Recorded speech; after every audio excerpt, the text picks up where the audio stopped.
First అయితే దీన్ని మంచిగా ఉడికించుకోవాలి.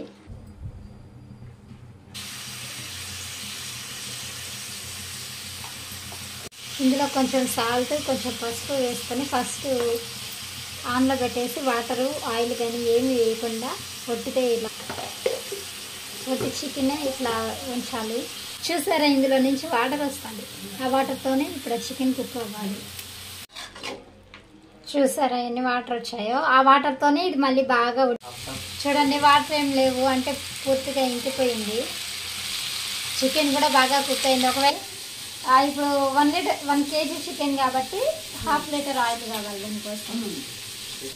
ఇది 1 లీటర్ ఆయిల్ నిండుగా తీసుకున్నాను. ఇప్పుడు దీంట్లో 1/2 పోసేద్దాం. ఇంకొద్దిగా పోస్తాం. కావాలంటే మీరు విడిగా ఆయిల్ వేడి చేసుకున్న తర్వాత అయినా చికెన్ వేయచ్చు. అన్ని కడాయిలు మార్చలేక నేను ఇందులోనే చేసేస్తున్నా.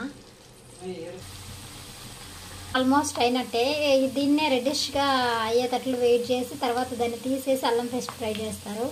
నేను ఆల్మోస్ట్ అయ్యింది కాబట్టి ఒకేసారి ఇందులోనే చేస్తున్నాను. ఇప్పుడు అల్లం వెల్లుల్లి పేస్ట్ వేస్తాను. 100 గ్రామ్స్ అల్లం, 100 గ్రామ్స్ వెల్లుల్లి తీసి 1 కప్పు వరకు ఉంటుంది ఇది. ఇప్పుడు ఇది వేయాలి.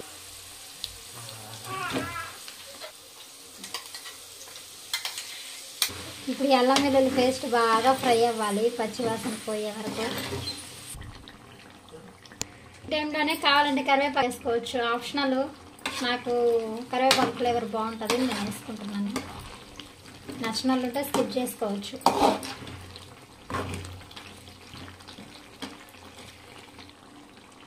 ఆల్మోస్ట్ కుక్ అయిపోయింది. ఇంకా లాస్ట్లో మెయిన్ ఇంగ్రీడియంట్స్ యాడ్ చేసుకోవాలి. నేనైతే ఎప్పుడైనా గరం మసాలా, ఈ ఈస్టర్న్ సూపర్ గరం మసాలానే వాడతాను. ఇది 1 టేబుల్ స్పూన్ వరకు వేసుకోవాలి.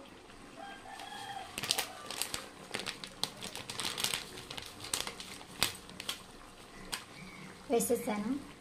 అలాగే ఈస్టర్న్ చికెన్ మసాలా,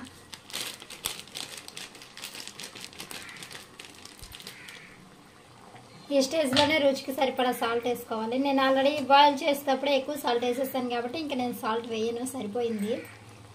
అలాగే చిల్లీ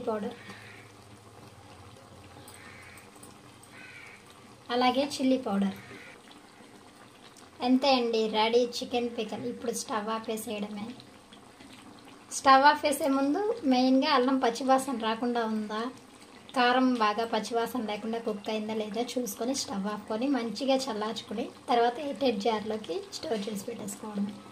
నేనైతే స్టవ్ కట్టేస్తున్నా. నా style chicken pickle ready. Wow, మంచిగానే వచ్చింది.